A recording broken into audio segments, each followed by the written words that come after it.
দর্শক, আমি এখন অবস্থান করছি যশোর সদর কাশিমপুর ইউনিয়নের সামনাগর মাঠে।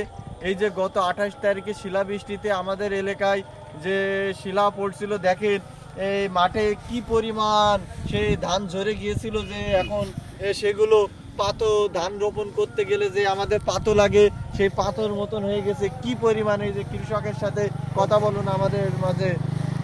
আমি মোহাম্মদ ডাক্তার বিলেন বলছি, সরজমিনে আসছি। আমাদের এই ইউটিউবার সাংবাদিক মনিরুজ্জামান, উনি গত 28 তারিখে যে ছবিটা ছাড়ছিল তা দেখছিলাম আমরা। দেখার পরে মানুষ মনে করে যে আসলে সাংবাদিকরা মনে হয় মিথ্যে কথা বলে, আসলে মিথ্যে কথা না। সরজমিনে যে ধানটা পড়েছিল গত 28 তারিখে, আজকে দেখেন 18 তারিখ।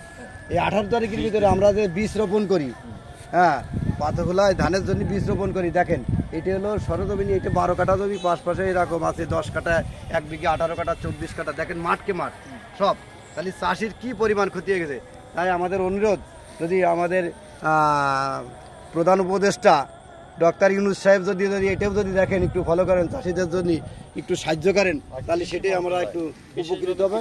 হ্যাঁ, উপকৃত হবে। দেখেন ফলগুলো, আর এই সেই পটল, যে পটলগুলো আপনারা দেখছিলেন ওই গত 28 তারিখে, হ্যাঁ, এখনো এই দেখেন, এই যে দেখা যাচ্ছে এই যে সেই শুকনা, এই দেখেন শিল পড়ে গাছের ইগুলো কীরকম ভাবে হয়ে গেছে।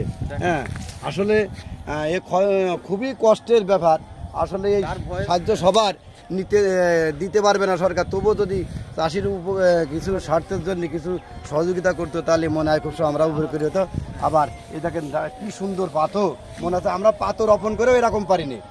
আল্লাহ শিলাবৃষ্টিতে এত সুন্দর, এত গজব দিয়ে দিয়েছে, তারপরে আমাদের ধৈর্য ধরতে হবে। এই যে কি সুন্দর, দেখেন কি। হ্যাঁ হ্যাঁ, দেখুন, আপনারা দেখুন আসলে কি পরিমাণে ক্ষয়ক্ষতি।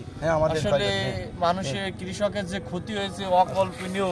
তাই আমি কৃষি মন্ত্রণালয়ের কাছে বিশেষভাবে অনুরোধ জানাবো, আপনারা অতি লম্বে এই যে মাঠে আসুন, আসে আপনারা পর্যবেক্ষণ করে কৃষকের জন্য কিছু একটা করুন। সদর থানার কাশিমপুর ইউনিয়নের শ্যামনগর গ্রাম, ডয়ের পাড়া, এই দুই বাজারের মাঝখানে এই মাঠটা।